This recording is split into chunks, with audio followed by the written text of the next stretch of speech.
Okay, let's talk about the wiring on this. So like I said, this is a 10 horsepower motor. It's a pretty large motor. It is 3-phase, and you can't just tie an on-off switch to this. The reason why is because these lines carry too much voltage to connect to an on-off switch. Whereas when you have a single-phase compressor, you can connect directly to the pressure relief valve.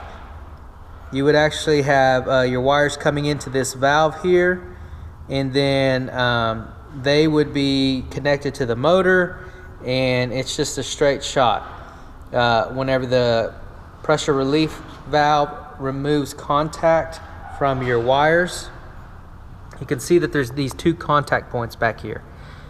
Those 2 contact points, whenever the pressure is built up high enough, they will release, and that breaks the circuit.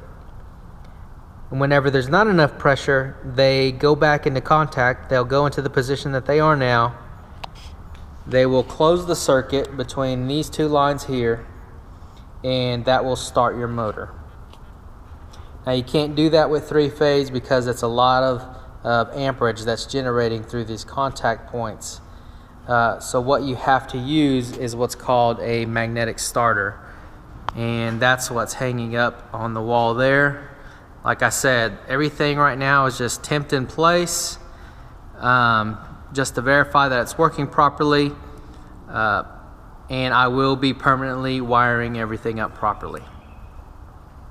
So this right here is your 3-phase cutoff switch. You can see up top you've got 3 phases of power coming in, and for this purpose we'll call that white, red, and black. And then you've got your fuses, and then you've got your other 3 legs down at the bottom, so we'll call that white, red, and black. And you can, when I temp this in the first time, I wired this box directly to the motor. So these 3 lines, I just wired them directly to these 3 lines, and I turned the cutoff switch on. It turned the motor on. Everything worked perfectly. The problem with that is that you cannot, if you wire it that way, you can't get this to automatically shut off and come back on with just the pressure switch. And you can't wire 3 phases directly to a pressure switch because it's too much voltage coming through these contacts here. So that's when the magnetic starter comes into play. So let's go ahead and follow these lines back. So you've got your 3 phases coming in, your 3 legs, you've got 3 fuses, you've got 3 more legs coming out. We'll follow those down.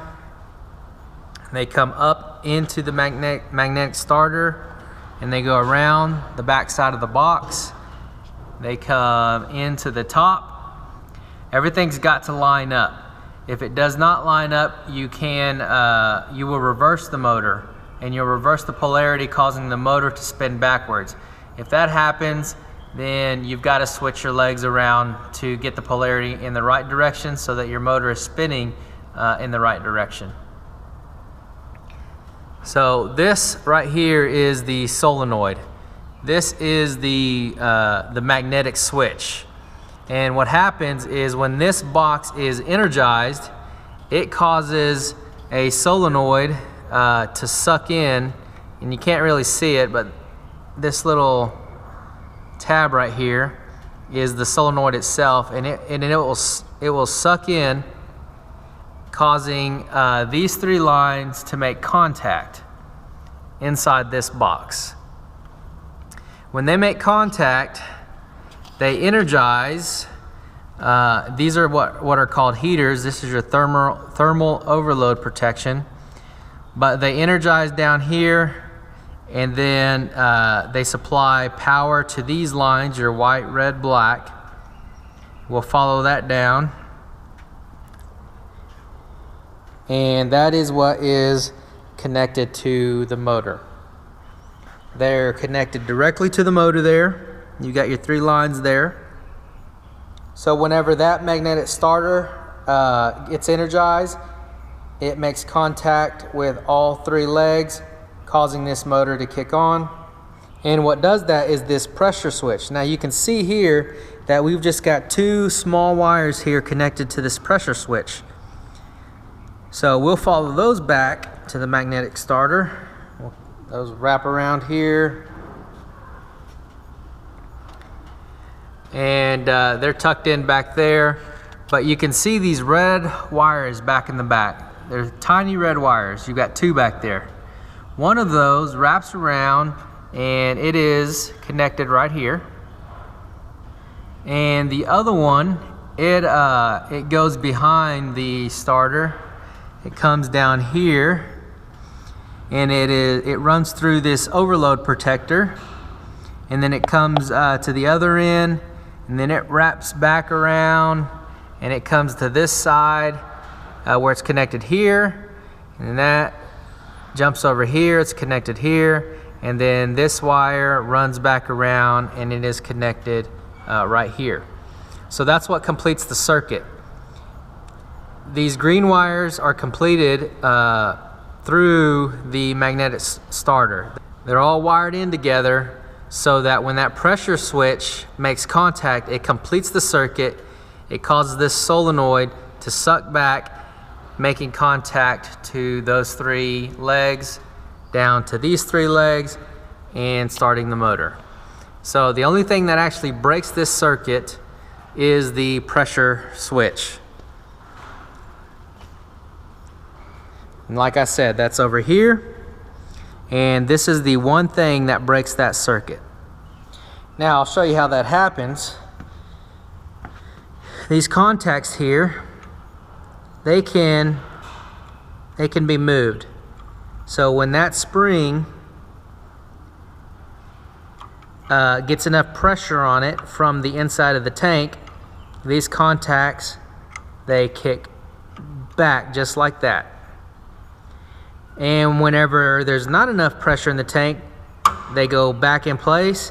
They close the loop right here, which then energizes your magnetic starter, which then completes the circuit from all 3 legs back down to the motor.